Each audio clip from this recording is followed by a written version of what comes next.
Sirping Sang Hyang Arga gumantos ing dalu. Jroning ratri dereng wonten ingkang kacarita nalika semanten wonten pangendikanipun para sepuh. Sing ati-ati ampun ngantos klentu, eling walesi bakal lumintu. Sukra mangkara tumpamendo Tete somo kalopor cito anggoro rakoto Buddha maeso respati mintuno Eko twi tricatur ponco Sat sapto hasto nawadasa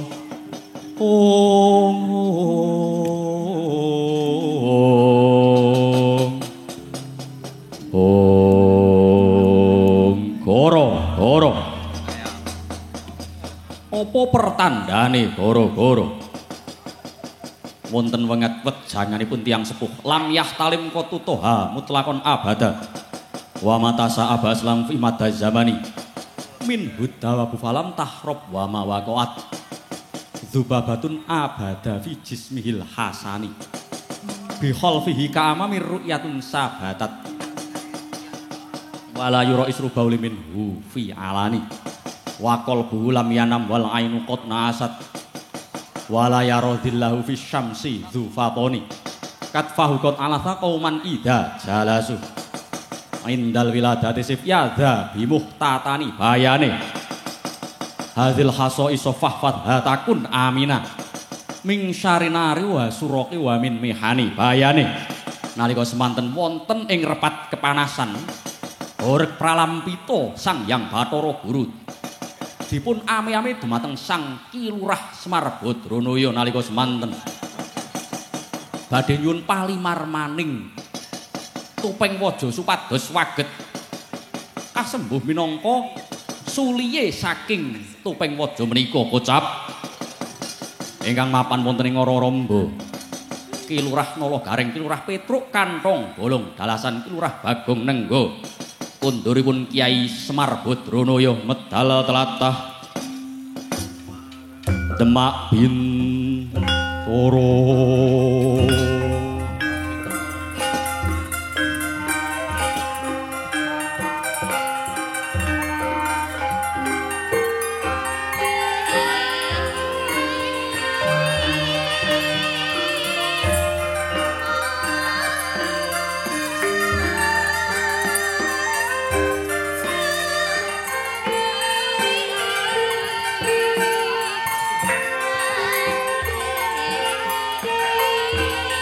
Torate bangro rayungan lung malengkung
Alhamdulillahirabbil alamin. Dina iki esuk iki wis kasembadan ngayahi sedya ya Kang Gareng. Atruk.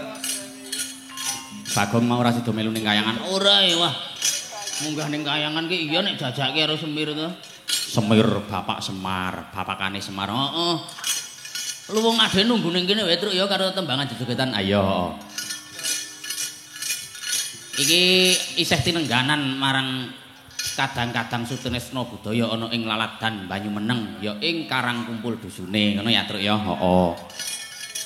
Ayo eling ning pangeran pangkat iku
ningkasaken lintingane. Oh, wilujeng dalu nggih. Bapakane Kakang Da, Kakang Mas Petruk Kantong Bolong. Nggih.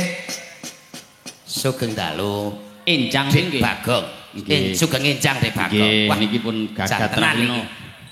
Ora krasa jebolane wis jam berapa punjul pinten niki? Jam berapa punjul pinten? Heeh, karang mau nggih. Wah, iki nek cara karo panjenenganipun Ibu Tatin kalih panjenenganipun Bapak Petruk teko cekak aos kemawon panjenenganipun nggih. Wis ora usah nganggo suwe-suwe. Nggih. Kula niku jan gandrung tenan Kang Gareng. Gandrunge sebab apa niki? Karo kanca-kanca giri laras niki. Wah, tutukane. Lah ngertine sampake rek dawa angger panci wis tuntak bet slep. Wong ngaten. Wajik. Tuntak bet slep gedyang. Sing terakhir pancen mak slep cilik mah kliru. nggih. Tegesang. Oh, ayo nyelomot kaya. Nggih, niki sugeng enjang Kang Gareng kali Dik Bagong. Marak sowan malih. Wah. Sakwise nderekke Bendara Ngamarta putra Pringgondani kala wau Ndara Gatotkaca kados ngoten nggih Kang Gareng. Wah, nggih niki nganu sajake lampahane arep disinggetke mangke teng enjang-enjang to. Nggih. Nggih, kraten. Pokoke niki digawe sak gayeng-gayenge. Nggih. Niki wah para sutresna budaya tekan jam semene ya alhamdulillah tesih tegur nek cara basa Temanggung isih pepak. Niki ora ketong Mas Vito ya nuwun sewu. Karo kukur-kukur jare Nur. Nggih. Melas Kang Petruk napa tukange son kecepit kerah kami tetep. Nggih, niki nderek ngregengaken sinengkuyung kalian audio. Napa jenengane Mas? Napa niku asmane? Eli Jaya. Eli Wah, Jaya. tenan kok. Komandane Mas Vito. Nggih. Niki kanca kula. Nggih. wonten Kalimanggis Kaloran kancane Mas Nur nggih Mas Vito nggih. Muga-muga ledodana swara lumantar audio tansah bisa tinampa dening warga. Nggih, syukur bage bisa ngembangake payung sak njabane rangkah bumi Demak Bintara. Amin amin. Nggih, wilujeng enjang dumateng sanggihanipun para bapak, para ibu ingkang tesih kepareng derek wungon. Nggih, niki kala wau wonten adicara limbukan kathah tembang kang dereng katur. Mbok bilih wonten ing adicara limbukan menika kula kalih Yu Tatin tesih kepareng atur palipur nggih Mbok Tatin nggih. Wah, tenan iki kok. Kula niku cok ora trima. Lah, nek trimane sebab napa? Nalika semanten Mbak Tatin niku cok diwestani nuwun sewu ning niki lho Mbak Tatin. Dingendikake jarene sinden kok kaya Bagor Brand. Niki kula jan ra trima niki. Niku ki sapa sing wani ngomong ngoten niku? Lah nggih ingkang sengian-sengian niku wong sinden ayune kaya bulan dadari kok ngene. Wah, yakin iki. Nggih. Niki katitik kala wau mandhap saking mobil. Nggih. Wah, wonten priagung sing gawake tase.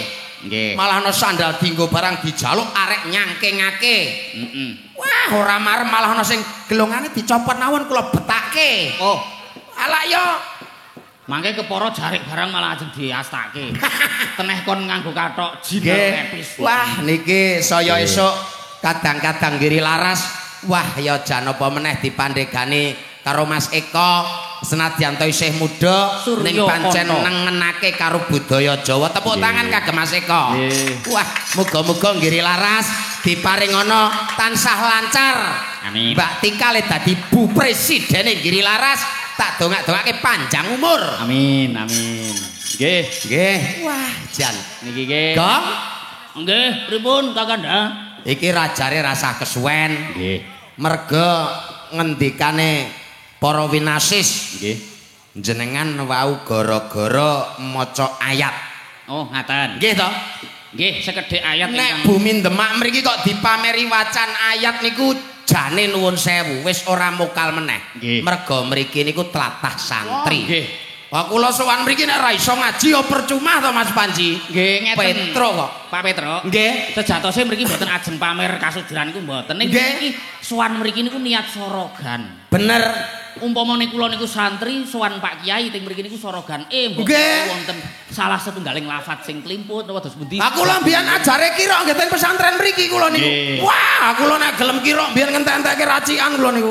Oh, apa Kakang? Wah, anggere wis A'udzu billahi minasyaitonir rajim. Allah. Bismillahirrahmanirrahim. Alif ba ta sajin ha dal dal raya. Niku kula jaman kira mbiyen. Ah niki ya padha wae malah ming digeguyu karo kenang-kenange sing teng mriki niki to mosok kok wis dirungokke tenanan kok teneh alibak. Lho, niki lho. Sak pinter-pintere wong ngaji niku nek ora apal huruf hijaiyah repot. Leres. Hurufe pertama napa? Alif. Alif niku tandane pripun? Lak ngadeg to? Ngadeg. Niki tandane kaya angka 1. Aja nyembah liyane Gusti Allah ya mung 1 kaya dene syahadat asyhadu alla ilaha illallah wa asyhadu anna Muhammadur Rasulullah. Oh. Huruf hijaiyah nomor 2. Nggih. Napa niku? Bak niku jenenge kaya wadah, jenengane bak niku wadah. Mula wong urip nang donya diwadahi nganggo agama supaya ora kliru kesasar lakune. Nggih. Niku huruf nomor 2. Oh niku dados kabeh enten werdine Nggih. enten anune nggih Dik Petro. Nomor 3. Nomor 3 nih sakniki. Hurufe napa? Abata. Tak akan sulit hidup di dunia apabila mengikuti aturan agama sesuai yang diajarkan para kiai. Yo, wae kae langsung ditepuk. Nomor 4. Nomor 4 sak. Sak. Nggih. Sak-sake wae ora apa-apa sing penting nang kene angger bali jeh ditampa lan disangoni. Amin. Kok njo sak-sake ora pareng. Nggih. Saiki ajeng diteruske mboten niki? Nggih. Ah niki engko tekan ya malahan. Mboten. Mboten. Niki wis tak batesi kok niki. Oh, ngaten. Limited edition. Limited edition niki toke kapan-kapan nek tanggap meneh. Nggih, nggih. Nggih. Berarti pancen nggih menika sastra sing tertinggi nomor Nggih. tunggal pancen bahasa Arab. Mula urip teng tlatah Demak Bintara niki Kang Gareng Nggih. kalih Dek Bagong sengien wonten salah setunggalipun tokoh pejuang sing kepingin suwita. Oh, sinten niku nggih? Lah Joko Tingkir. Oh, Mas Karebet. Oh, berarti jenengan nggih cara tembang megatruh barang niku nggih. Loh, nggih. Aku lho ya iso ngene iki diwarai karo Mas Adi Blangkon kok. Oh, pundi to piyaine? Asing Semende Bonang. Oh, ngaten. Nggih. Saged dipun tembangaken niku nyuwun tini. Sithik-sithik niki. Niki pelok barang apa Ngimut-imut lelabuhane jaman semono. Oh, ngaten nggih. Niki Niki supados dipun mirengaken. Kraten etok-etoke kaya dene niki klebu dandang gula nggih. Ah, nggih. Nggih, dandang gula niku isine wonten 12 tembang. Tembange ana mijil tegese laire. Nomor 2 Mas Kumambang niku bingungake rek kepengin dadi bocah sing becik lan ora manut miturit sing tuwa rek menehi piwulang. Nggih. 3 tembang kinanti supaya ora bingung ing tembe mlaku ing alam donya. Bocah nek enom ya diselbokke nang pondok pesantren men ngerti ajaran agama. Teng mriki niku wonten pondok pesantren ageng sing sampun kawentar. Napa niku Kang Gareng? Pondok pesantren Giri Kusuma. Giri Kusuma. Lah niki kan kok kadose jumbuh kalian karawitan Bedono Giri Laras. Wah, pondok pesantrene Giri Kusuma. Giri Gunung Kusuma niku? Kusuma niku napa sok apa kuwi? Ngawur ae. Nggih, muga-muga tembang sing angka 4 niki bisa dadi kekudangan kanggo piyayi ana ing laladan Karang Kumpul Banyu Meneng. Dandang gula tansah kekudang barang sing manis. Nyuwun tintinganipun dhumateng Ndara-ndara Yaga semangga Kakanda. Sigra miler sanggeteksi nangga baca niki rada serak Mbak Tatin nggih. Serak apa panjen dipeksa jane ora tekan gara-gara kok tekan gara-gara. Napa badhe nyuwun pambiyantunipun Ibu-ibu Waranggana? Kudu. Nggih, Kawandasa. Ayo, Mbak Tika apa Mbak Tatin? Nggih. Nek ketira-kira gedhuren dindekke. Nek kurang ndek ungkep-ungkep. Orang jambiahe niki senengane nek Pak Petro iki meninggi ya. Oh ngoten? Berarti niki gedhuren. Ya mboten. Nek le gedhuren mboten ning jenengan niku disengkak-sengkakke. Oh nggih. Berarti niki rada lara sithik. Anderek kok jenengan janji nyekar to Kakanda. Sigra miler sanggeteksi nangga mbacul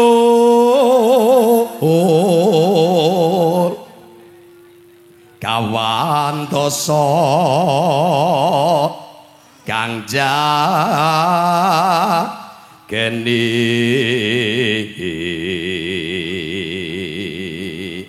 ing ngarasa miwah ing pungkur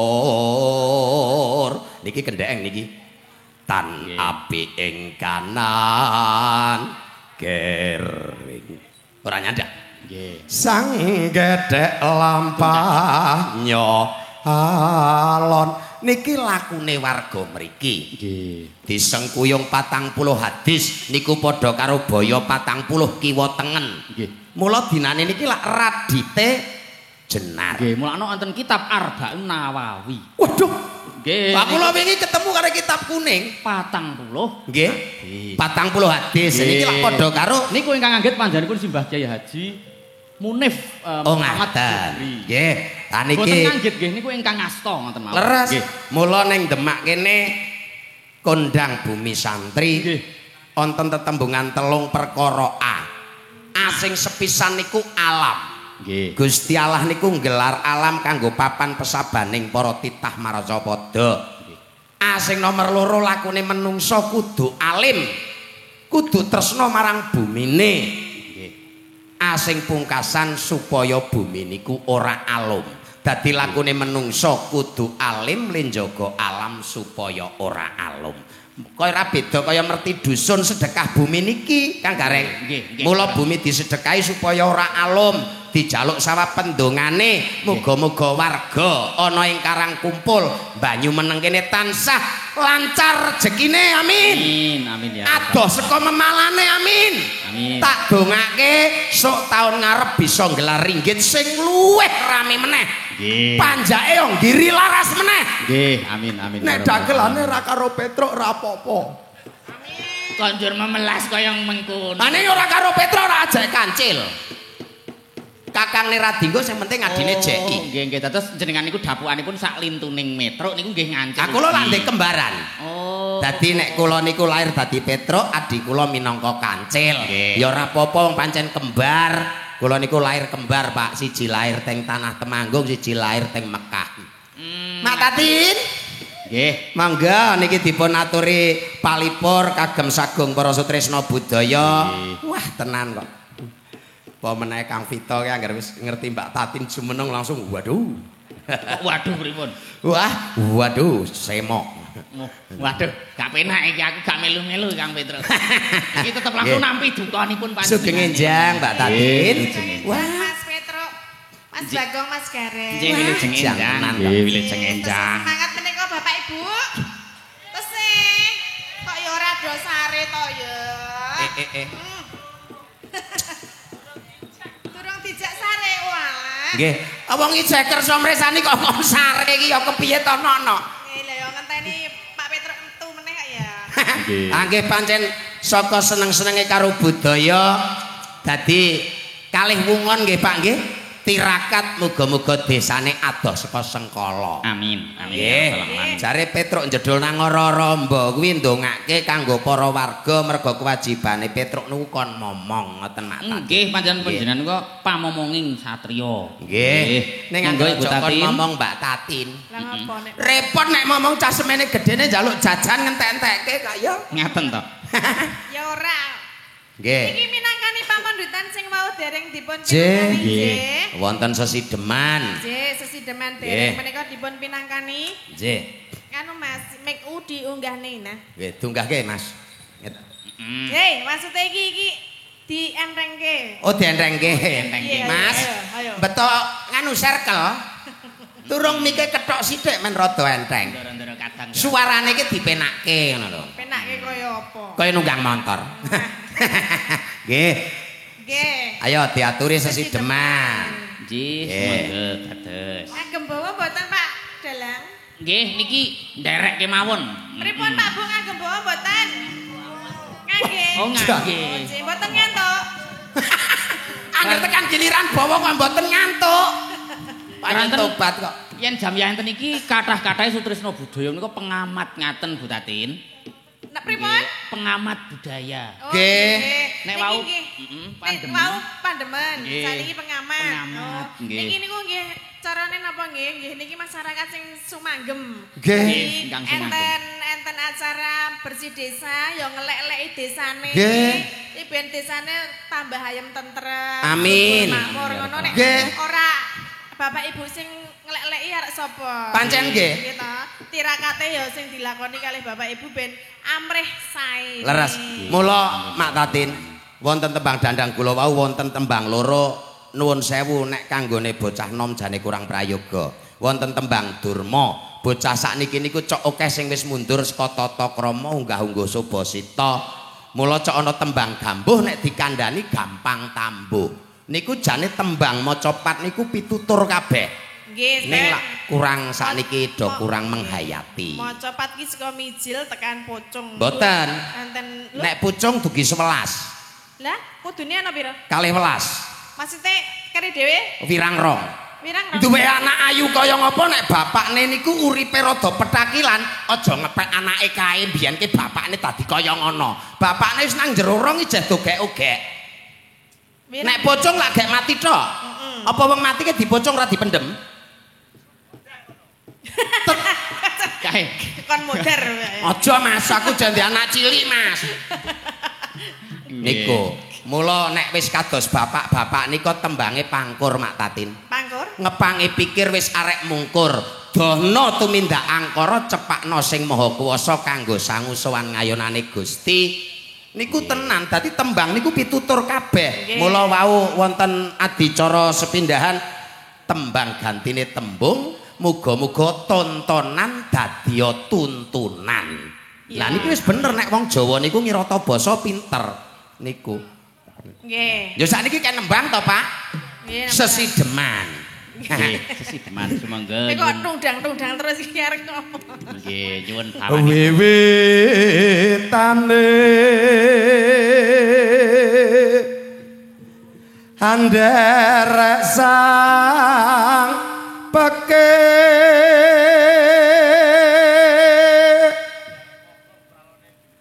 priya bagus kang olah budaya santai wae lek kok ngasek mlongo sampean ki sowan menyang kutha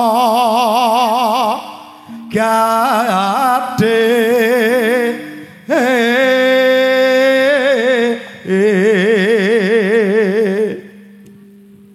bandara terus kayuyon selendang kuning kang saking wukir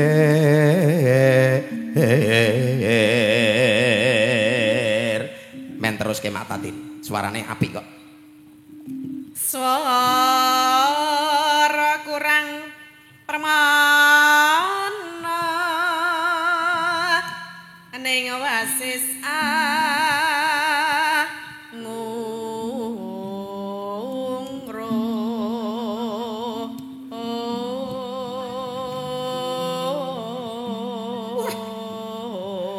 neng alas panas-panas ngrokke manuk putut nang wit remangkring Mbak Tatin nyuwara ngeten iki ora iso langsung nyetel YouTube pun marem Pak Nggih tenan nih manuke sapa? Manuk Elik Din kok aja tekan ngon manuke sapa meneh ngono iki lho Lah wong nembang kok ibarat ki manuk umpama ning sawah lho Mak Tatin terus mresani YouTube jenengan pas nyekar ngene iki swara manuke kutut nek jenengan lak manuk puter aku ra ndek manuk sing ndek manuk kowe kok kurungan manuk puter nek manuk puter lak gedhi to Pak suarane beda karo kutut nek manuk puter anggere wis metangkring ngeten terus kurungane lak gedhi sing empuk jeru sing empuk jeru niku puter Mak Tatin beda terus nek liyane nek manukmu nah ngen kula niku manuk tilang ngaten angger bar nitil terus ilang oh mboten mulane rejeki mampir nang wana benter oh jenengan prisa wana benter apa mau kae jenenge engko jeki mampir ya Rut bocah kok wong tuwa kok arek sasar-sasarke nek ra rudi ya ora tenan kok Mas Eko kula niku wau mangkat rek sasarke ring wana benter jan ya ora apa-apa kok ngono iki piknik mriko niku apik lho gamelane mboten ngeten iki lah apa wacep ngoten niku duk ces ngoten kulino ta Cacek mboten niku nggih Mas Adi kalih Mas Eko niku ngejeki ning kula lak mboten purun oh ngaten nah kok saged ngertos mangga Bu Tatin ngungrum marang bendara Tiah Sulistya pijer ngincangake alis jang tenan suarane pancen ora maido nek Mbak Tatin mugakno digandrungi piyayi kene iki tenan kok nek Mbak Tatin ora sida rawuh ke yakin panitia gulung koming lah ngopo golek gantine ra oleh kok lho jenenge sing penting ki wayangan mau janjine ke Mbak Tatin kok ya perkara aku kan meng dinggo timun wungkuk jaga imbuh meng ibarate kaya brambang merendah Ibu Tatin niku merendah senengane tenan kok nang endi-endi ya kae nek jenenge bersih desa nek wayangan ki nek ya wis sak trepe lah kaya kula kalih Mas Petruk niki ning carane nggo genep-genep nggih niki ya nuwun sewu ngiras pantes kula kalian jenengan ngalap berkah Mak Tatin.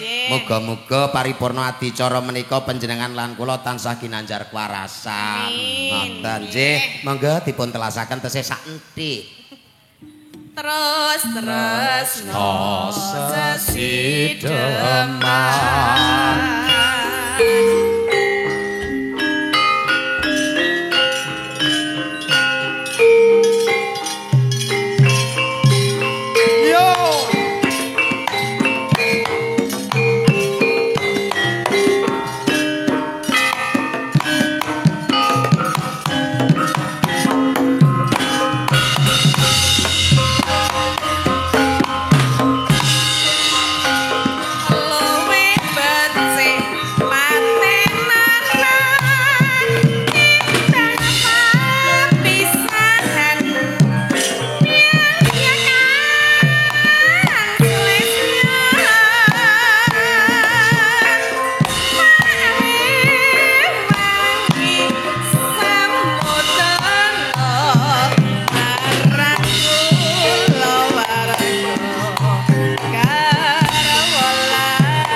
Kowe bocah gunung nadyan bocah gunung katukohan ripo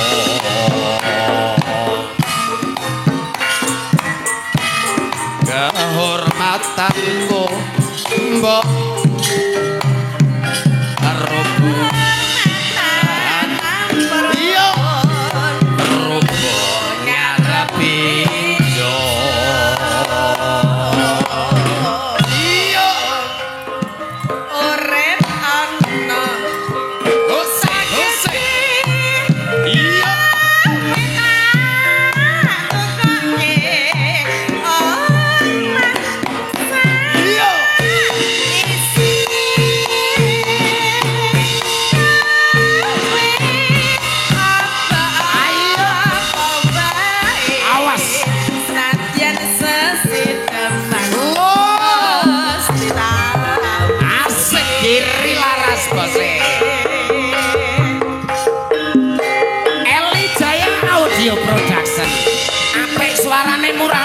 bisa dutang selapan. Ayo yo.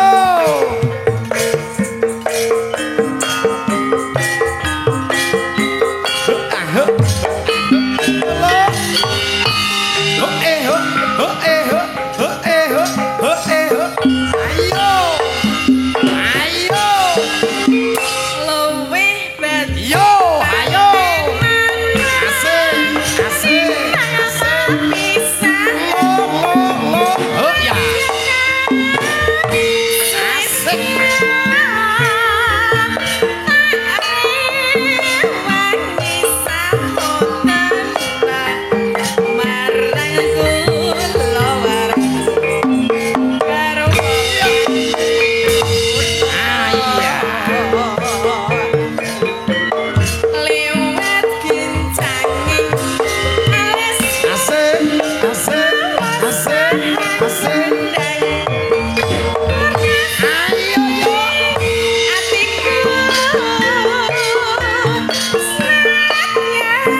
Pamundhut pun katur. Niki kok kaitane tembangane kok nek rungokke kok ora kepenak cakepane niki. Lah napa? Lah niki lak sesideman lak wong katresnan umpet-umpetan to niku. Nggih. Niki playune lak tekan tembang gembus asmara niku to. Kang Gareng. Gubuk. Gubuk kok gembus? Oh, pancen Panji ki nek ngomongi gubuk asmara nji. Kudu gembus asmara.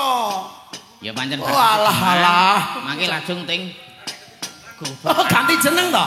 Wah, jebolane. Pak Dalang. Niku kalau wau kan Pak Petruk bakdol sedeman, seketane mending langsung ting gubuk asmara menika kalau wau. Jan tenan kok. Niki sing karep njaluk gubuk asmara sinten niki? Nggih mboten enten niku kan otak-atik gathuk kalau. Otak-atik gathuk, tapi otak-atik ning gathuke ning kono ngono Mbak Tati. Nggih. Ora apa-apa dipinangkani sak lagu iki engko ana sing nyuwun tembang tambal ban Mak Tatin. Oh nggih. Nggih, niku wah tenan iki pokoke gayeng garapane Mas Edi ya. Nan, aman Mas Edi pokoke. Edi sapa? Ayo Adi Blangkon. Edi Silito. Mas Adi. Kok malah keplok-keplok senengane. Nggih, menika napa Pak Bu lagune? Oh, pun rampung. Gubuk asmara? Kembang Rawe. Oh, Kembang Rawe. Wah, tenan. Wah, jan jebolane seneng karo sing gatel-gatel kono kae kok ya. Ngaten. Nek Kembang Rawe dikancani ayo Mbak Risma. Niki Pak Haryanto ugi badhe minggah malih monggo Pak Haryanto. Karo sapa? Nika bose nganu nika wau. Oh, Mbak Cebret. Oh, Cebret. 9. Bintangnya Banyu Biru. Wah, tenan. Ayo Mbak Cebret. Di Mbak Cebret ya. Bret. Pojok nika lho. Kon mriko to? Pojok mriko. Yuk, njaluk tulung nika. Nek dalan nika Mbak Cebret ajeng mriki nika. Wah, jan nyangking koper kok ya semono gedene to ya. Petruk iya katarak matane. Lah. Aku nombok di mata. Kuwi lho Cebret ki sing pojok kono sindene. Iki Cebret to? Kok tekan kono-kono. Lah ngono ngakune kok mau Luna Maya lho ya. Ayo no. Nek iki ora Luna Maya iki. Maya Sari Bakti kaya bis Jakarta. Mbak Cebret ki nama asli sinten to Mbak Tri? Oh. Oh Mbak Nani, Mbak Nani Nungkle. Wasmane sae niki. Apik Cebret daripada Nani. Nggih. Kondange Cebret ya Cebret. Biasane jeneng rezekine niku sing ora apik-ora apik niku. Kaya Mbak Tati niku kan le marai dadi laris tambahi titok mau. Nggih, Pak Petruk ya dadi tambahi Petruk gemblung ngono. Gemblung banget iki nek ora jagoane on TV Bret. Bret. Mbak. Ya Allah, bocah kok jan seger tenan ngene iki. Seger du maksudnya. Menika wonten pamundutan lagu Kembang Rawe. Nggih. Wah, lho Risma ra sida maju, Ma. Ma, ayo Ma. Nyambut gawe, Ma. Syukur Mbak karo Risma karo biangane. Ora apa-apa ya Ma ya. Ora madiang wae kowe. Weh. Iki lho cah cilik no, men lek gedhe. Nggih. Besok ikut ayah posyandu ya, Nduk. Biar ndak kena stunting. Iya. Kembang Rawe pamundutan. Tenan kok. Sindene kaya bandul kunci ini ya Allah. Iki nek sampeyan kok bandul kunci-kuncine sepiro? Kunci PCX kok. Niki tekan omah tak laminating niki, Mas. Lah ngapa? Hae man samar nek dubung laler apike kok ngene. Nggih, ya Allah. Nduk, pinangkani monggo. Nggih, Kembang Rawe. Kembang Rawe sesarengan kalian Giri Laras. Iya yo.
saya suwe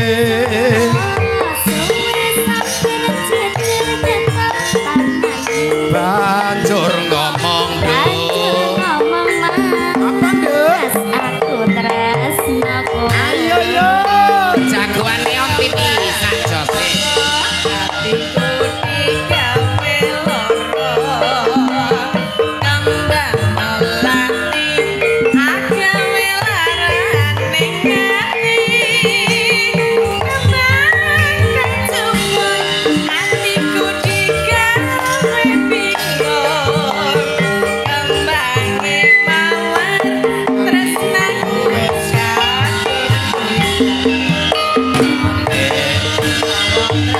asik asik asik asik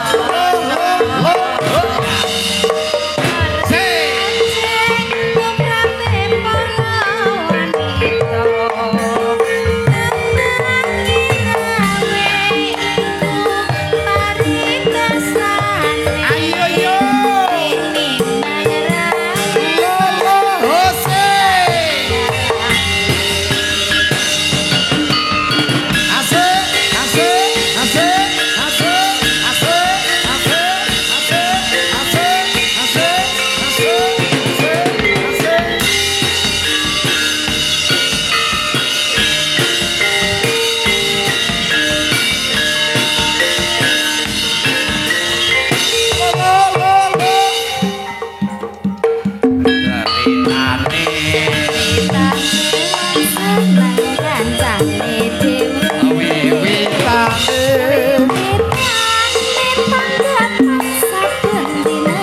saya suwe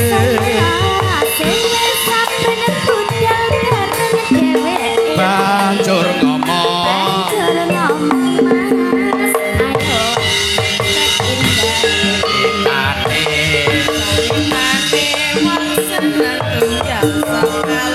wiwitane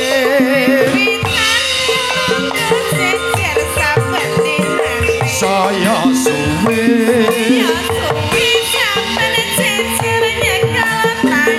banjur ngomong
Mbak Tati mau wonten pamundutan saking belakang panggung. Apa ada tuh? gala-gala sudah ngasih dono arto. Alhamdulillah.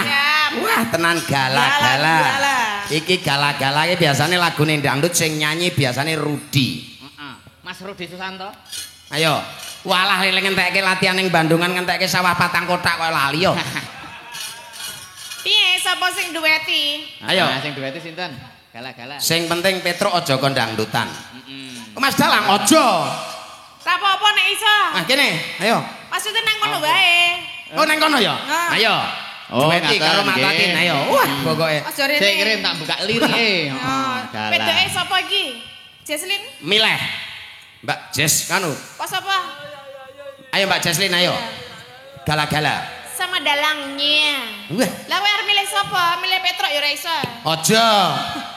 Oke, Mas Imam. Ya Imam di sing ndi? Iki. Oh iki. Mas. Mam. Kowe iki wong angger live ke pinter temen nyanyi kaya Mam yo. Mam. Tenan. Imam kok dalange? Derek, kula niki kula pun buka lirik ning sinten sing anu. Nggih, ayo Mbak Jesslyn ayo. Duet karo. Ya. Wah, pokoke tenan kok. Dina iki meriah kok Mak Tatin. Nganggo iki wae Jesslyn. Mangga. Mie nganggo iki wae. Oh iya. Nggih. Wah. Ini adalah penyanyi dari Cina. Kalau pemain film kolosal atau film kungfu adalah Jet Li. Sama Mas Dalang. Terus miling. Mas Dalangnya mau berdiri enggak? Kula tak teng mriki mawon ah. Loh masa aku sendirian? Sudah berdiri. Nduk Jesslyn. Kayaknya mbok arek silo wis ana sing ngadeg. Oh. Sing ngadeg jenengan maksudnya Pak. Mike. Kira-kira sing saged ngadeg wae to Mas, masa aku dhewean. Rapopo. Nganu, jenengan lek ulap-ulap kalih Pak Petro. Nggih. Padahal aku lip singing. Oh, lip sync. Oh, Papip sama Papip. Sama Papip ya. Endi? Papip, Oh, Papi. Ayo. Papi sini dong. Ya Allah. Halo, oi juga mau nyanyi ya. Nanti ini namanya apa? Ayo Papip. Wis persis kaya engkong. Ya. Ayo Pi, berdiri Pi. Men ora. Iki kok malah kaya dadi Semar iki piye to? Mbak Tika garwane kok malah. Dedek nyanyi sama AA biar enggak jadi Tenan kok. Aku angger wah, pamit sik karo garwane ya Salim. Wah. Oleh. Wah, tenan kok. Mas Eko kok dadak cekri ape. He. Aja nyekeli kene. Ora, Mas. Iki senengane ki mbok yo nek nyekeli ki liyane kene ngono lho. Ora, apa ndok iki arek gigal. Ndok apa? Tobat iki Nur. Ndok sing paling enak kuwi kok. Saiki tak jedheki. Ndok apa sing paling enak? Dokteri. Ora iso. Kok iso? Ayo ndok apa? Ndok sing paling enak kuwi. Heeh. Ndoke sapa? Aja muni ndoke dhewe lho. Nggih. Wah, ya Allah. Wah, jan. Oke. Aku dadi Mbak Tika iso gulung-gulung ning ngene. Garwane iso jajare ya Allah. Kono Mas kok bobok njaba. Mangga masih bersama Sekar Tirto Giri Laras Group.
telah kembali padamu kasih. Setelah lama kau tinggal pergi.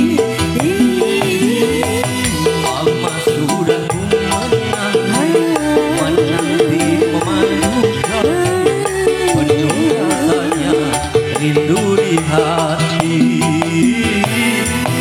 Oh tiada terkira rindu segala-galanya. Oh tiada terkira rindu segala-galanya.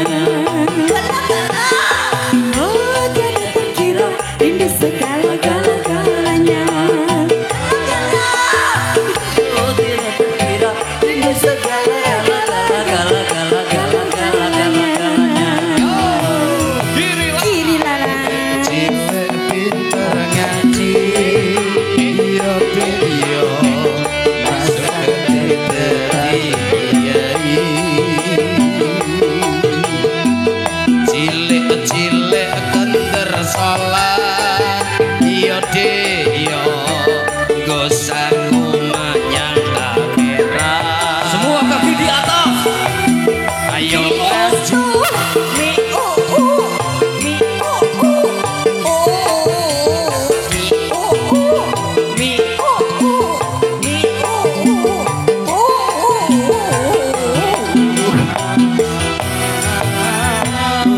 Rindu keriamu ketika Giri Laras Musik Production. tawa lemas renyah teriak. Rindu kayamu ketika bermanja surgan segenap jiwa. Rindu bagaimana kau memuju. Ketika ku meraju Rindu bagaimana kau mengasihi.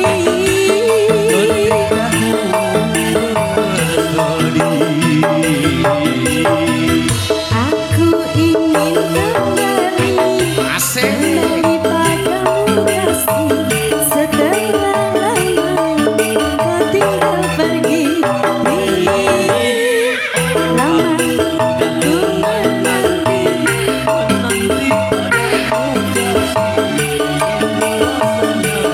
rindu di hati. Oh tiada terkira rindu segala-galanya. Oh tiada terkira rindu segala-galanya. Oh tiada terkira rindu segala-galanya. Oh tiada terkira rindu segala-galanya.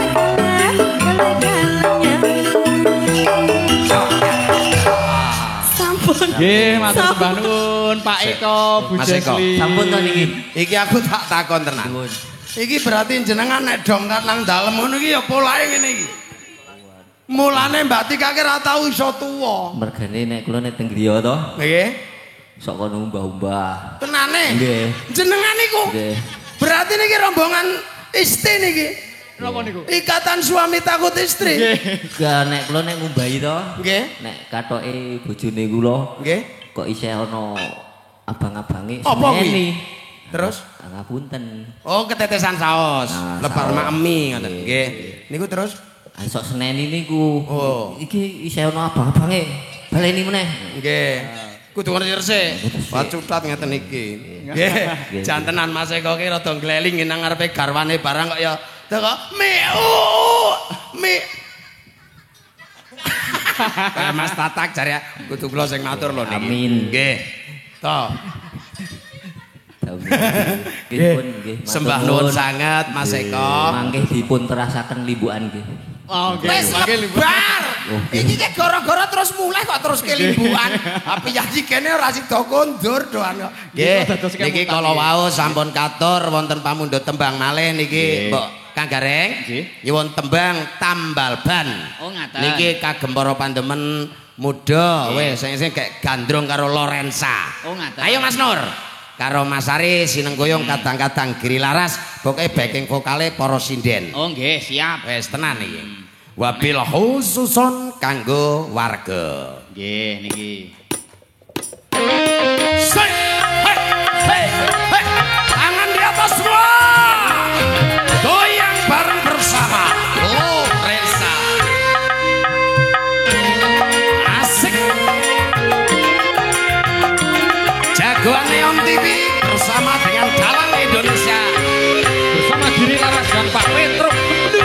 Oh aku eke Petro panggungan entuk duit yen ana tanggapan wong mantenan uga sunatan katoprakan uga wayangan sehat oh iya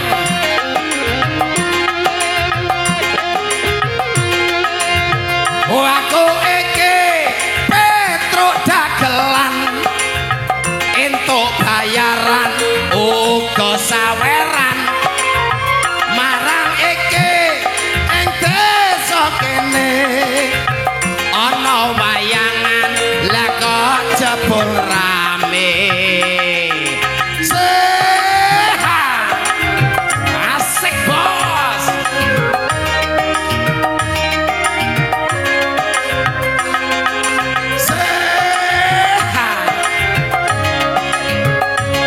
Jagoan Neon TV sinenggoyong kadang-kadang Giri Laras. Monggo. Maklonting, weh HP ku muni. Bengi iki ana wayang campur sari. Maklonting, weh artise seksi.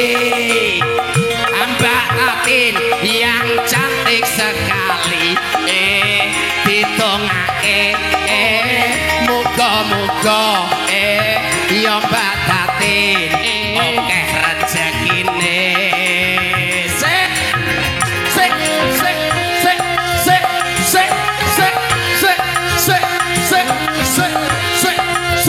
ayo Giri Laras aja sik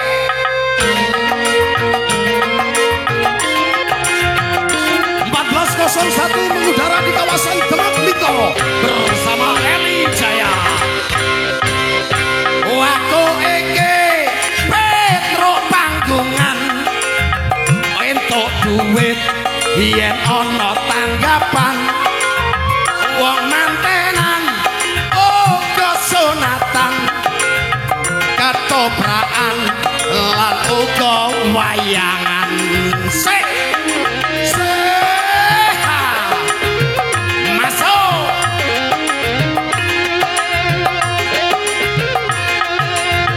aku iki Petro dagelan bengi iki melu wayangan merti dusun ing daerah Demak muga-muga uripe warga tambah penak iya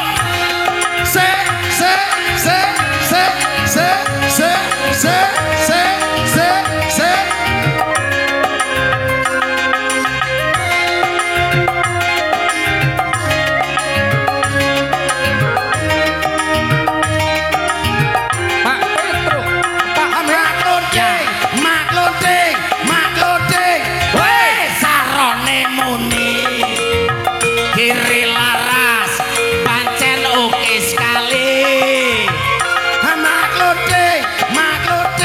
maklonting, weh HP ku muni pangendange lemu jenenge Panji ditongake muga-muga iya Mas Panji ya dawa umure ditongake muga-muga karang kumpul uripe ya makmur amin mau ndongake sindene Mbak Tatin. Nggih. Sinden seksi cantik sekali. Muga-muga akeh rejeki. Pak Petro niki supados panjenengan mboten serak suarane. Pripun? Kula aturi jamu. Jamune napa niki? Jamune niki panjenengan jumenengake Ibu Tatin ingkang pungkasan. Oke. Nuwun laras tembangipun monggo merdika kagem Wah, panjenenganipun. nggih, Mak Tatin niki minangka jangkepi pepanggihan wonten dalu menika saderengipun kula kalian panjenengan. Napa nek mboten tur sareng-sareng kali ning ngoten? Tempate nganu nggih. Saged. Rada anjlok-anjlok. Oh, ngaten. Ora ketung sing ndek, nek sing dhuwur teng mriki sing ndek teng mriku men ketok jajar ngaten. Nggih. Pripun? Kula kantun saged derek. kondusif mboten kinten-kinten nek damel kur. Teng mriki mboten nek nggih. Ndawa menten iki. Ndawa nggih mriki. Nggih. Iki kok ana panjak siji nyelempit nang kene bagian keplok-keplok apa kowe? Blangkone padha rombongan. Nggih. Nggih menika sedaya sinden dipun Keparengaken jumeneng nggih minangka mepeti pepanggihan. Nggih. Wonten Penutup adicara. di Nggih, Goro-Goro. gara-gara. Nggih. Ya, Nduk, jumeneng kabeh.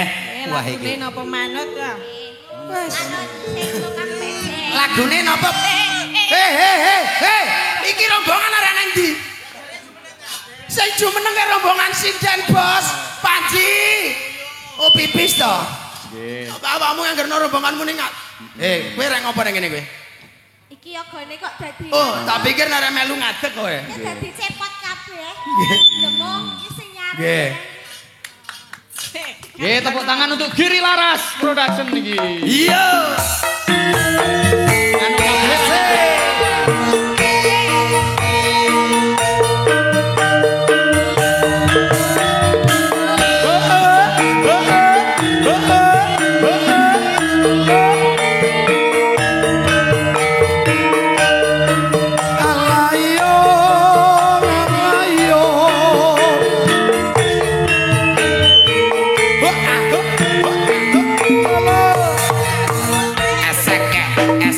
Eseke, ambiar.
Wah, gayang tenan Pak Petro. Gayang sing bagian ngempul yang ngasih ngleling layah-layah. Giri Laras memang hebat. Tenan kok Giri Laras ki nuwun sewu ah, tenan kok bocah enom kabeh. He. Tukange ngegong tangi gur. Oh, iki malah turu. Dasare sineng kuyung kalian Ibu Tatin. Wah, tambahan jayeng Pak. Saestu. Aku terus iki. Tenan kok. Pokoke karo Mak Tatin ki karepe nang kene sesuk bengi rek meneh kok. Mbak Tatin ora Mak Tatin. Ayo aku ke muni Mbak Tatin sing muni Mak sapa to? Samang. Oh alah. Samang kowe. Sama kowe. Dene lalen Rika. Dek kowe. Nyong ora. Dek kowe. Ambok sumpah mampir ngonyong. Rombongane Mbah Tumiji. Kono dhewe. Nalikane ro ing dalu atiku lam-lam sira ayo nganti mati ora bakal lali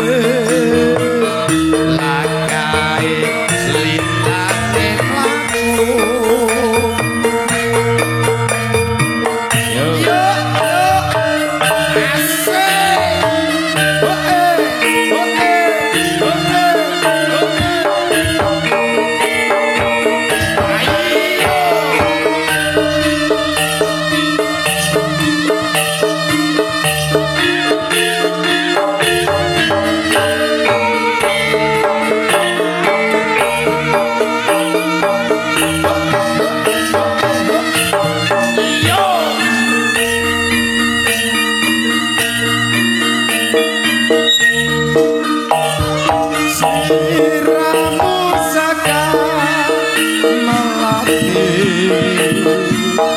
aku umbangi sari umpama siramu mati aku gak bakal ngliwati ayo Mak Rani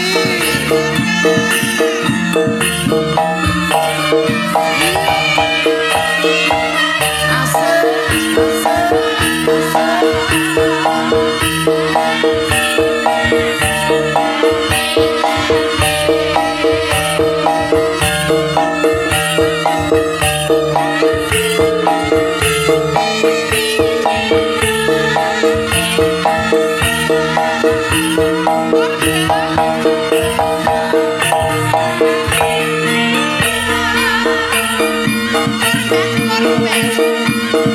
Bidara sajagat raya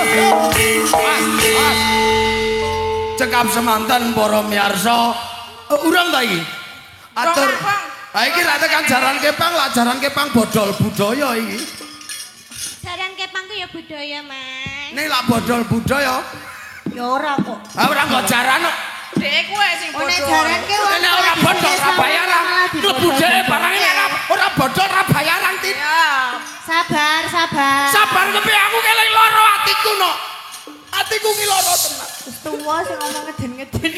nalikane roe jamu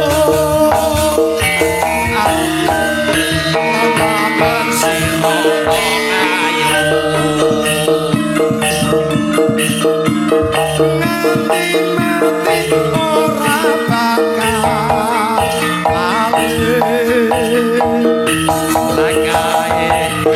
lagae